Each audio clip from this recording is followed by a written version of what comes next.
Uy, mga kamigs, makaulaw jud tong akong pagpasok sa sa terminal sa Doroteo Jose. Kay di man ko tawon kasulod. Akala ko kasi pagpasok doon, kailangan ko lang i-insert yung dala-dala kong card. Yun pala nagbago na. Kailangan mo na palang itap. Buti na lang kamo, meron akong nasundan na na tawag dito, na lalaki.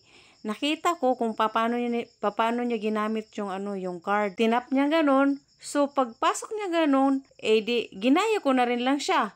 Na pa nga ako parang nahirapan pa ako kasi hindi ko alam kung paano ko tawag dito, anong gagawin ko ba, kung ihaharap ko or babaliktarin ko yung pag-tap doon sa sa card, doon sa taas ng Oh my gosh, buti lang may kasunod ako.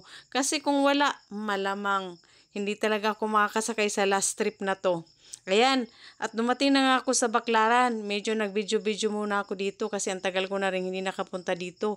Malamang mga almost 15 years siguro or 10 years. Kaya yon, picture-picture ako hanggang sa makarating ako ng ng tawag dito, ng minibus papuntang Terminal 2. Ito pala yung easiest way papuntang Terminal 2 kung mag-commute.